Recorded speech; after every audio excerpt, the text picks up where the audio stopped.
अम्मा ने उस पर भी एतराज कर दिया कि तुम्हारी सास तुम्हारे घर से चीजें मंगवाती है। हमारा माहौल ऐसा है कि सास मेरी नीचे रहती है और मैं ऊपर रहती हूँ।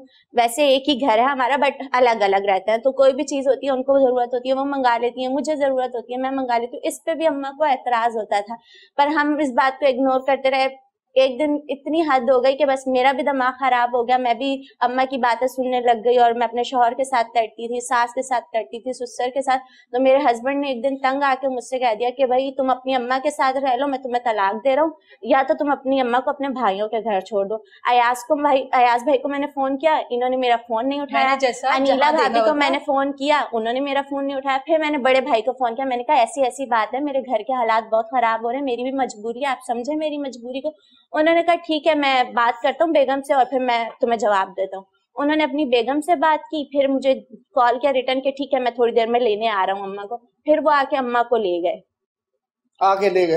अच्छा चलो हाँ जी, आप लेकर आ गए? नहीं बड़े भाई ले। अरे यार फिर आप काम आते हो हर वक्त है, आप हर यही सारी बलाएं पड़ती हैं और फिर काम भी आप ही आते हो असल में। अच्छा फिर क्या हुआ? साहब वालदा तो है ना। हाँ जितना भी कर लूँ, जितना भी कुछ हो जाए, लड़ाइयाँ हो जाए, झगड़े हो जाए, माँ तो है ना। मुझे माँ ही समझाए हमने हमेशा, और माँ समझ के हमने खिदमत की है। झगड़े यार अल्लाह आपको इसका बड़ा अजर देगा। ऐसा भाई की बात करें, भाभी की नहीं। मुझे ये नहीं हुआ कभी भी कि मैं क्यों आसमा सही नहीं, भाभी की नहीं करें, भाभी की वजह से तो सारी कहानी स्टार्ट हुई थी। वही तो ये भी सही लग रही है। जैसा 25 साल की उम्र में मैंने इनकी शादी की थी, जो कि 5 साल में इन्होंने आके मुझसे मेरा बेटा छीन लिया। 25 साल की उम्र में मैंने 25 साल माँ पालती है बच्चे को अपने। 5 साल में आसमा लेके चली गई। 5 साल में वो खत्म कर दिया मेरा सब कुछ। जी उस पे बिल्कुल खत्म कर दिया सब 5 साल में। जी जी ऐसा कुछ भी नहीं है। आसमा ये क्या जादू किया आपने? सोचे ये सिर्फ वही करती थी, मतलब जो ये चाहती थी, और मतलब लेके तो यही आई थी ना। सबसे पहले ये देखें आप लेके आप आई थी। लेकर कौन आया था? मेरी ख्वाहिश तो नहीं थी, ये तो आपकी ख्वाहिश थी कि इसको मैं लेके आऊँ। आप लेके आई, आपकी ख्वाहिश का मैंने एहतराम किया, वो आ गई। अब छोटे छोटे मामलात में आपने नहीं बन पा रही। नहीं मुझे बड़ी जज्बाती बात की है। इन्होंने कहा 25 साल मैंने बच्चा पाला, 5 साल में आसमा ले गई। लेकिन फिर भी अच्छा है ना, देखे दोबारा बहन ने फोन किया। ये बच्चा मेरा बहुत अच्छा था। तो अच्छा है ना, फिर आपको लेके अभी भी अच्छा है, अच्छा था। लेकिन अम्मा आप भी अच्छी हो जाए ना। मैंने ऐसा कुछ नहीं किया। जैसा आप आपको सोचिए, माँ कैसे गलत कर सकती है अपनी औलाद के साथ? माँ गलत नहीं कर सकती अपनी औलाद के साथ।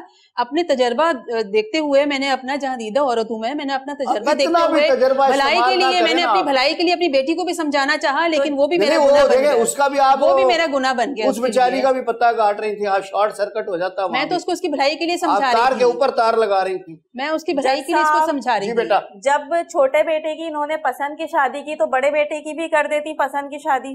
अच्छा उसने अपनी मर्जी से की है? जी इन्होंने अपनी मर्जी से शादी। चल आपकी बेगम से तो सुना ही नहीं। हाँ बेटा आप भी सुनाओ कहानी। पहले हमें वो तरकीब बताओ कि आपने इनको कैसे शीशे में उतारा कि उन्होंने घर तुम्हारे नाम करवा दिया तुम्हारे मियाँ के।